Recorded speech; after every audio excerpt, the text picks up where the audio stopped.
The only answer is intellectual honesty and humility.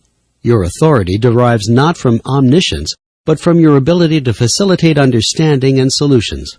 Level with people. Tell them how you see the world, acknowledge the limits of your understanding, and ask them for their own views.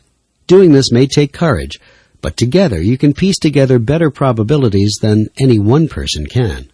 The ability to inspire. Always important, it's critical today. Most people are anxious. The tsunami came so suddenly, destroying their hard-earned savings and putting their jobs at risk, that they don't trust what they hear, see, or read. Worse, they don't see what will turn things around. Many are losing hope. What can you do? Start with your own team. It's they who will have to inspire the rest of the organization. Work with them to toughen their resolve to get through the storm successfully. Then help them to develop one or two realistically optimistic pictures of what can lie ahead. This is vital. They need a vision that will turn their light bulbs on, generating creativity and ideas. Inspire your team to focus on the new priorities by doing so yourself fearlessly.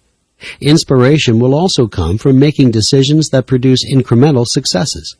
These are high energizers that build further successes.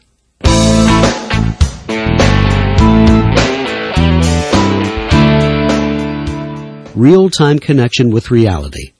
In this volatile and uncertain environment, reality is a moving target. You have to keep updating your picture of it, continuously monitoring change and impending change through ground-level intelligence. Have your team do the same. Put all of your concrete external information on the table, however bad it may be, and discuss it among yourselves. Gather it from unconventional sources. Don't get locked into one view of things. Allow the picture to change as you gather new information. Realism tempered with optimism. Unadulterated pessimism is no more realistic than unbridled optimism. While the first order of a realistic assessment is to understand and accept the magnitude of a problem, the fact is that few problems are insoluble. Focus your people on a vision of what is possible and energize them to search for the actions that will realize the vision. This is where leadership becomes a performing art, introducing that touch of optimism that taps psychological reserves to deal with bad news and transform fear into action. Managing with intensity. Your hands-on participation is essential in these times. You must dig into the right details with much higher frequency than ever before.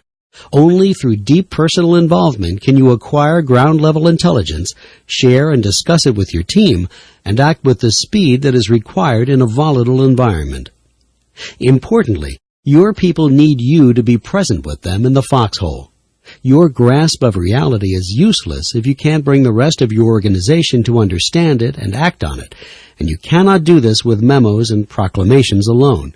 You have to be interactive, answering questions, taking the conversation to the next level, and then doing it again and again.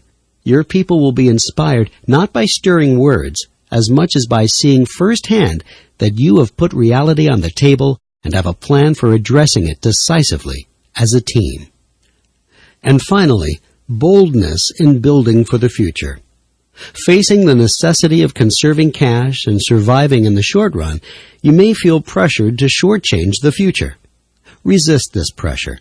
It will take imagination and guts to place strategic bets with no guaranteed payoffs when there's so little money available and so much uncertainty about the assumptions your plan is based on.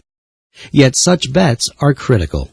What good will it do if you limp to the finish line and find nothing there?